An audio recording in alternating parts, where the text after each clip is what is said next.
ኢየሱስ ድንገት ተነስቶ የማበሻ ጨርቅና ውሃ ይዞ እግራቸውን ሊያጥብ የጴጥሮስን እግር ቀብ ሲያደርግ ልቀቀኝ አለ። አንተ የኔን እግር አታጥብም አለ። አጥባለሁ አለ። አታጥብም አለው። ይኸውልህ ፒተር እኔ አሁን የማደርገውን ነገር አንተ አታውቅም፣ በኋላ ግን ታስተውለዋለህ አለ። ኧረ በፍጹም አላስተውለው፣ አንገቴ ይታረዳል። እንግዲያው ከኔ ጋር እድል የለህም። እንግዲያው እድል የለህም። እኔ በህይወትህ የማይገባህን ነገር ካልሰራው እድል የለህም ማለት። ጴጥሮስ ይሄን ጊዜ እንግዲያውስ እንደሱ ከሆነ ራሴንም አለ ይግባና አትበሉ፣ ሁሉም ነገር አይገባችሁ። እየሰማችሁኝ ያላችሁ ሰዎች ካላችሁ በደንብ ስሙኝ። ሁሉም ነገር አይገባችሁም። መንፈሳዊነት ማለት ሁሉንም መረዳት ማለት አይደለም። ከህዝቡ ጋር እየሄደ ያለ ምን ያደርገዋል? እዛ ጋር ለኃጢአተኞች የተቆፈረ ጉድጓድ አለና ብዙ ሆነው ሲሄዱ አብሮ ከነሱ ጋር ታጅሎ መሄድ ሲጀምር ይመጣና እግዚአብሔር ይገስጸውና ያስቆመዋል። እነዚህ ኃጢአተኞች ሲሄዱ የቀደሙት ይመስለዋል፣ የበለጡት ይመስለዋል። አኩርፎ ሆኖ ቁጭ የሚለው አቤቱ አንተ የገሰጽከው። ከዛ ገስጾ አቁሞታል። እሱ ሲጠይቁት በለጡኝ፣ ጥለውኝ ሄዱ፣ ሁሉም ትተውኛል፣ እኔ ብቻዬን ቀረው፣ ወደ ኋላ ቀረው፣ ምንድነው እርግማን ነው ወይ ምናምን ነው የሚለው። እግዚአብሔር ዛጋ ያስቀምጠውና ህጉን ያስተምረዋል። ህጉን ያስተማርከው ሰው አንተ እስኩን ወገኖቼ፣ እግዚአብሔር የህይወትን ስርዓት ሊያስተምራችሁ ያስቆማችሁ። እግዚአብሔር አምላክ ልባቸው የቆሰሉ ሰዎች አሉ። ሰዎች በተለያየ ምክንያት ልባቸው ይቆስላል። የልብ ቁስል ይገርማቸዋል። እንደ ስጋ እንደ ግንባር ምናምን ፊት ላይ እንደምታዩት እንደ ብጉር ምናምን ይታይ አይደለም። ልባቸው የቆሰለውን ሰዎች እግዚአብሔር ይፈውሳቸው። ህመማቸውንም ምን ያደርጋል? ይጠግናል።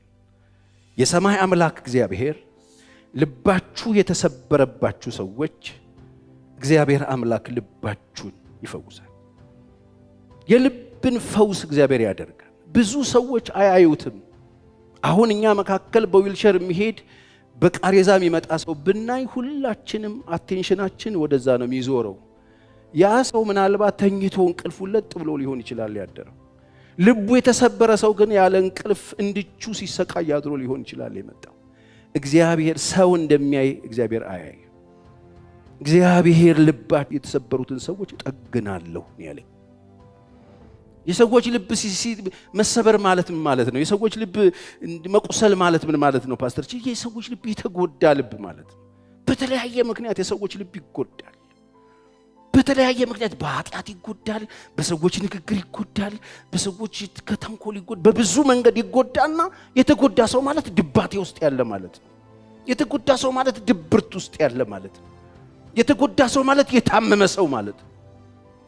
እላዩ ላይ ቁስል የለውም፣ መድኃኒት አናዝለትም፣ ሰዎችም አይዞ አይሉት። በተለያየ ምክንያት ልቡ ቆስሎ፣ ልቡ ደምቶ፣ ልቡ ተሰብሮ በሐዘን በድባቴ በድብርት ሰው ሊቀመጥ በቁዘማ ውስጥ ሊቀመጥ ይችላል። እነዚህ የተደበሩ ሰዎች ማንም አባከና የማይላቸው፣ ማንም የማያያቸው፣ ማንም የማይጎበኛቸው፣ ማንም ችግር ውስጥ ናቸው ብሎ የማያስባቸው ግን ቁስለት ያለባቸው፣ የልብ ቁስል ያለባቸው፣ የልብ ስብራት ያለባቸው፣ ማንም ችግር ውስጥ ናቸው ብሎ አያስባቸውም። ለምን መኪና ይነዳሉ? ለምን ቪላ ቤት ውስጥ ይገባሉ? ለምን ቆንጆ ለብሰው ያያዋቸዋል? ወይም ደግሞ ጥሩ ኑሮ ምናም በሰውኛ የሚመስል ነገር ውስጥ ያሉ ግን ልባቸው ተሰብሯል። ማንም ዘልቆ ሊገባ የማይችልበት ጥልቅ ነው ልብ። እዛ ውስጥ ስብራት አለ። ለነሱ ብዙ ሰው አያዝንላቸው። አካባቢያቸው ሰዎች አይመለከቷቸውም። ቤተሰብ አይመለከታቸውም። ዘመድ አያያቸውም። ወላጆች አያዋቸውም። ሚስቶች አያዋቸውም። ባሎች አያዋቸውም። ልጆችም አያዩትም። የልብ ስብራትና ቁስል የሚያየው አንድ ብቻ ነው። እሱም የሰራዊት ጌታ እግዚአብሔር ነው። እግዚአብሔር ይፈውሳል። ልባቸው የቆሰሉትን ሰዎች እግዚአብሔር ይፈውሳቸው። ምንድነው ልብን የሚሰብረው? ልብን የሚሰብር ብዙ ነገር አለ። ከብዙ ነገር መካከል ጥቂቶቹን ልንገራችሁ።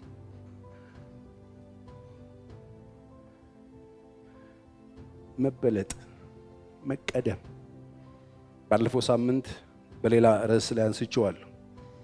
እንደ ቃየል ልቡን የታመመው ቃየል እግዚአብሔር ጋር መስዋዕት ሊያቀርብ ሄዳችሁ ዘፍጥረት ምዕራፍ 4 ላይ ስታዩት እግዚአብሔር ጋር በሰላም ይኖር የነበረ ቃየል ከወንድሙ ጋር መስዋዕት ሊያቀርብ መጣና የተበለጠ መሰለው። ከወንድም ጋር መወዳደር አንድ ልብ የሚሰብር ጉዳይ። ወገኖቼ ልብን የሚሰብር ጉዳይ ከእድሜ እኩዮቻችሁ መካከል እኩል አብራችሁ እኩል እድል ካገኛችሁት ሰው እኩል አንድ ክላስ የመማር እኩል አንድ አይነት እድል ማግኘት እኩል የተለያየ ሳይሆን አንድ አይነት ነገር አግኝታችሁ እኩል እድል ተሰጥቷችሁ በአንዱ መበለጥ አይገርምም? ልብ ይሰብራል፣ ልብን ያጨልማል፣ ልብን ጥቁር ያደርገዋል፣ ልብን ያሳምመዋል። መቀደም ወይም ደግሞ እንደ አሳፍ ጽድቅን ብላችሁ እውነትን ብላችሁ ይዛችሁ ስትኖሩ አጠገባችሁ ያሉ ሰዎች ሲበልጧችሁ መበለጥ ልብ ይሰብራል። ተበልጣችሁ ልባችሁ የተሰበረ ሰዎች አላችሁ። ከእድሜ እኩዮቻችሁ ጋር ተወዳድራችሁ ልባችሁ የተሰበረ፣ ልባችሁ የተሰነጠቀ፣ ልባችሁ የታመመ ምን እንደሆንኩኝ አላውቅም የምትሉት ህመም ድንገት ምንም ሳትሆኑ ድንገት ሆናችሁ ራሳችሁን ያገኛችሁ የወንድሞቻችሁን ስኬት የእህቶቻችሁን ሙላት የእህቶቻችሁና የወንድሞቻችሁ የተሻለ ነገር ማግኘት ድንገት ሳታቁት ልባችሁን እንክታርጎት ሰብሮት ምን እንደሆናችሁ ሳታቁ እያበዳችሁ ራሳችሁን አላገኛችሁም? እሱ የልብ ስብራት ነው። የልብ ስብራት ነው። ልብ ይሰበራል። በምን? በመበለጥ በመቀደም። ሰዎች ነን ታውቃላችሁ፣ ሳናቅ ራሳችንን እያወዳደርን እናገኛለን። በተለይ ከኩዮቻችን በተለይ ደግሞ ከአብሮ አደጎቻችን ከእህት ከወንድሞቻችን ጋር እንወዳደርና እንሰበራለን። በዚህ ምክንያት የተሰበራችሁ ሰዎች አላችሁ። በጎ ስጦታ ፍጹም የሆነው በረከት ሁሉ ከላይ አሜን ነው።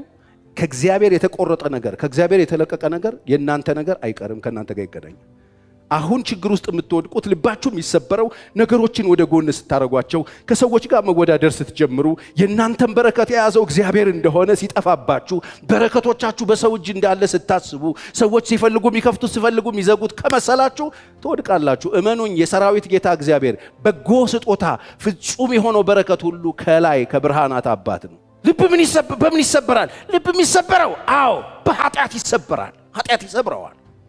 እግዚአብሔር አምኗችሁ የሰጣችሁ ፖዚሽን ላይ የሰጣችሁ ቦታ ላይ በታማኝነት መቆም ሲያቅታችሁ እግዚአብሔር እንዳከበራችሁ መከበር ሲያቅታችሁ ፖዚሽናችሁን ለቃችሁ ማይሆን ቦታ ስትገኙ ልብ ይሰበራል። እንክታለ ዳዊት ሰብራለ ዳዊት የማይሆን ቦታ ራሱን አገኘውና ያልጠበቀው ቦታ ራሱን አገኘውና የማያስበው ቦታ ራሱን አገኘውና እግዚአብሔር ትናንትና እንደ ልቤ የሚሆንልኝ ልጅ ተብሎ ልቡን ራሱ እግዚአብሔር ከሱ ጋር አመሳስሎ የተናገረለት ዳዊት የማይሆን ወጥመድ ውስጥ ወድቆ ራሱን አገኘው፣ ተሰበረ፣ ተገኘ። አይገርማችሁም? ልብ ይሰበራል። ታዲያ ምን ይደረግ? ዳዊት ምን አደረገ? ወደ እግዚአብሔር ሮጠ። እኔ ግን ወደ እግዚአብሔር መቅረብ ይሻለኛል እንዳለው አሳፍ ተንደርድሮ ሄደና እኔ እኮ በኃጢአት ተነጽንሼ በኃጢአት የተወለድኩ ሰው ነኝ። ከእናቴ ማህፀን ስወጣ ጀምሮ በኃጢአተኛ ሰው ነኝ። አባት ሆይ የቀናውን መንፈስ በውስጥ ያድስልኝ፣ ቅዱስ መንፈስን አትውሰድብኝ። አንተ እኮ የተሰበረ መንፈስ የተዋረደ ልብ አትንቅም። ጌታ ሆይ ንጹህ ምን ፍጠርልኝ? ንጹህ ልብ ፍጠርልኝ። የትኛው ልብ? ንጹህ ልብ። ይሄኛው ተሰብሯል በኃጢአት፣ ይሄኛው ቆሽሿል በኃጢአት፣ ይሄኛው በፊት መቆም አቅቶታል በኃጢአት። ንጹህ ልብ ፍጠርልኝ። ልብ ይሰበራል፣ ኃጢአት ይሰብረዋል። የማትጠብቁት ቦታ ራሳችሁን አግኝታችሁ ልባችሁ ተሰብሯል። እግዚአብሔር ምሕረት ቢያደርግላችሁ እንኳን ለራሳችሁ ምሕረት ማድረግ አቅቷችኋል፣ ተቸግራችኋል፣ ተስፋ በጣም እኮ በጣም መንፈሳዊነታችን እኮ ከእግዚአብሔር በላይ እንሆናለን። እግዚአብሔር ምሕረት አድርጎ የሚቀበለውን ኃጢአት ነው እንዴት አድርጌ በእግዚአብሔር ፊት ይዤ ቀርባለሁ ብሎ ብዙ ሰው እኮ ከቸርች ቀርቷል፣ ከጸሎት ቀርቷል። እኔ እንኳን ማቃቸው ማት ሰዎች ማት ነገር በህይወታቸው መጥቶ መመለስ የሚችሉበት እድል እያለ ለራሳቸው እኔ በፍጹም በፊቱ አልቆምም ከዚህ በኋላ አልመለስም ያሉ ብዙ ሰዎች አሉ። ለራሳቸው ይቅርታ ማድረግ ያቃታቸው ልባቸው የተሰበረ እግዚአብሔር ልባቸው የተሰበሩትን ይጠግናል። ኃጢአት ልብ ይሰብራል። በኃጢአት ልባቸው የተሰበረ ሰዎች አላችሁ። ማትጠብቁበት ቦታ ራሳችሁን አግኝታችሁ ማንም አያየውም የልብ ስብራት ግን መጸለይ ያቅታችኋል። ፊቱን ማየት ያቅታችኋል። እንደ ቀድሞ ማገልገል ያቅታችኋል። መቆም ያቅታችኋል። እንደ ቀድሞ እግዚአብሔር ፊት መሆን ያቅታችኋል። ኮንፊደንሳችሁ ይመታል። ውስጣችሁ ጭልም ምን ያለው ያ ብርሃን ያ ወገግታ ውስጣችሁ የነበረው ብርሃን የለም። ግራ ገብቷችሁ ጥግ ያዛችሁ ሰዎች አላችሁ። ወደ እግዚአብሔር እንደገና አምላክ ዳዊት መጣና አንተ የተዋረደ መንፈስ የተሰበረውን ልብ አትንቅም ብሎ በፊቱ ድቅ ሲል ብድቅ አረገው እግዚአብሔር። እንደገና አምላክ አነሳው እግዚአብሔር። ስለዚህ ልባችሁ ሲሰበር ወደ እግዚአብሔር ቅረቡ። ልብን ውድድር ይሰብረዋል። በውድድር የተሰበራችሁ ሰዎች ልብን ኃጢአት ይሰብረዋል። በኃጢአት የተሰበራችሁ ሰዎች መልሱ አንድ ነው፣ ወደ እግዚአብሔር ቅረቡ። እግዚአብሔር እንደገና አምላክ አሜን። ልብ ይሰበራል። ይሄ ልብ ስብራት እንዳልኳችሁ የምታወሩት እኮ አይደለም፣ ሰው አይነገርም። ብዙ ጊዜ እንቸገራለን። ታስታውሳላችሁ ማርያም ከመንፈስ ቅዱስ ጸንሳ ተገኘች ይላል አይደል? ጸንሳ ስትገኝ ዮሴፍ ልክ ይሄን ሲል ጸንሳ ተገኘች። ከዛስ ዮሴፍ ጻድቅ ሆኖ በስውር ሊተዋ ታሰበ ይላል። በጣም አዘነባት። በዛች በእጮኛው በሚጠብቃት እጮኛው በማርያም አዘነባት። ብር አለ። በቃ አስቡ። ልክ እንደዚህ በስውር መኮብለል እንዲያምራችሁ የሚያደርገው ምንድነው ከተባለ የልብ ስብራት። ልባቸው የተሰበሩ ሰዎች አይነግሯችሁ፣ ሙቭ ያደርጋሉ። ልብን ምን ይሰብረዋል? ስውሩ የእግዚአብሔር እጅ ይሰብርብሃል ሳታውቀው። መንፈሳዊ ንቃት ሳይኖር ሲቀር ይሰበራል። ዮሴፍ ሰው ማመን ቀብሮ ነው ብሎ በስውር ሊተዋታስ። ልብን ምን ይሰብረዋል ካላችሁ መከዳት ይሰብረዋል። የተከዳችሁ ሲመስላችሁ ልባችሁ ይሰብራል። ያመናችሁት የከዳችሁ ሲመስላችሁ የጠበቃችሁበት ቦታ ላይ ያን ሰው ስታጡት ልባችሁ ይሰብራል። ሌሊታችሁ ይተበታ ነው የሚሆነው። እንደዚህ ሆናችሁ አታውቁም? በሌሊት ከእንቅልፋችሁ ተነስታችሁ ቁጭ ብላችሁ አታውቁም? እኔ ብዙ ጊዜ ሆኜ አውቃለሁ። መተኛት አቅቶኝ ቁጭ ብዬ አውቃለሁ። የጠበቅኩት ሳይሆን ያልጠበቅኩት ሲሆን ልብ ይሰብራል፣ ያስጨንቃል፣ ግራ ይገባል። ምንድነው ግን እየተካሄደ ያለው ካላችሁ የእግዚአብሔር እጅ፣ ስውሩ የእግዚአብሔር እጅ፣ የማንረዳው የእግዚአብሔር እጅ፣ ከኛ አእምሮ በላይ የሆነው የእግዚአብሔር ስራ፣ ከኛ ዕውቀት በላይ የሆነው የእግዚአብሔር ጣት በጣም የምንወዳቸው የምናምናቸውን ሰዎች ሲከዱን ያልጠበቅነው ነገር። በጣም ብዙ ሰው ተሰባብሮ ቁጭ ብሏል በጮኛ ተከርቶ። ምን እየተሰራለት እንደሆነ አላወቀም። እግዚአብሔር አምላክ አንዳንድ ጊዜ እኮ በህይወታችን ውስጥ ጣልቃ ሲገባ ይገባል። በቃ መጽሐፍ ለዓላማው ጨካኝ ነው ይላል እግዚአብሔር። በጣም ጨካኝ ነው። ሊሰራ ከፈለገ የሚከለክለው የለም። የእግዚአብሔር ስውር እጅ ልብ ይሰብራል። ታዲያ ማን ነው የሚጠግነው? ራሱ እግዚአብሔር። በምን ይጠግነዋል? ተናግሮ ይጠግነዋል። እኔ ነኝ ያለው። አይዞ እኔ ነኝ። ጉዳዩን ወደ ራሴ አዙሬው ነው። አዎ አንተ ነህ። በቃ ከዛ ሰላም ነው ያገኝ። የሚያዘ መበቀል የምታስቡ ሰዎች ልባችሁ ተሰብሯል። የሚጠግናችሁ ጌታ እያንኳኳ ነው ቤታችሁ። እኔ አዋቂ ነኝ፣ አውቄ ነው የሰራሁት እያለ እኔ እኮ አልገባኝም ስትል እኮ ያልገባህን እየሰራው ነው። ሁሉም ነገር አይገባህም። ተስተውሳላችሁ ጴጥሮስ አልገባው። ኢየሱስ ድንገት ተነስቶ የማበሻ ጨርቅና ውሃ ይዞ እግራቸውን ሊያጥብ የጴጥሮስን እግር ቀብ ሲያደርግ ልቀቀኛል። አንተ የኔን እግር አታጥብም አለው። አጥብሃለሁ አለው። አታጥብም አለው። ይኸውልህ ፒተር እኔ አሁን የማደርገውን ነገር አንተ አታውቅም፣ በኋላ ግን ታስተውለዋለህ አለው። ኧረ በፍጹም አላስተውለው፣ አንገቴ ይታረዳል። እንግዲያው ከኔ ጋር እድል የለህም። እንግዲያው እድል የለህም። እኔ በህይወትህ የማይገባህን ነገር ካልሰራው እድል የለህም ማለት። ጴጥሮስ ይሄን ጊዜ እንግዲያውስ እንደሱ ከሆነ ራሴንም አለ ሻወር ፈልጋለሁ አለ። እንደዚህ የማይገባኝን ነገር ልሰራ ከፈለክ ይሄው አለው። አይ እግርህን ከታጠብክ ይበቃል። የማይገባህን ነገር እግዚአብሔር ይሰራ። ይግባና አትበሉ። ሁሉም ነገር አይገባችሁ። እየሰማችሁኝ ያላችሁ ሰዎች ካላችሁ በደንብ ስሙኝ። ሁሉም ነገር አይገባችሁም። መንፈሳዊነት ማለት ሁሉንም መረዳት ማለት አይደለም። ሁሉንም የሚያውቅ አንድ ብቻ ነው። እስቲ አሜን። አንድ አባት አለ፣ አንድ ህዝብ አለው። አባት ይናገራል፣ ልጆች ድምጹን ይሰማሉ። አባት ይናገራል፣ በጎቹ ድምጹን ይሰማሉ። ፔሬድ። አንድ አባት አለ፣ ሁሉንም የሚያውቅ። እስቲ እግዚአብሔር ያውቃል በሉ። በቃ እግዚአብሔር ያውቃል። ለምንድን ነው የምታለቅሱት? ለምን ነው ግራ የምትጋቡት? እግዚአብሔር ከህይወታችሁ አንዳንድ ነገርን ዞር ሲያደርግ ልብ ይሰበራል። የጠበቃችሁት ቀርቶ ያልጠበቃችሁት ሲሆን ልብ ይሰበራል። ዮሴፍ በጣም ነው ያዘነው። ግን ማመጣለት መልአኩን ላከለት እግዚአብሔር። እኔ ነኝ ቀልብህን ጠብቅ፣ ካንተ ፕሮግራም ውጪ የራሴን ፕሮግራም አንተ ቤት ውስጥ ጀምሬያለሁ።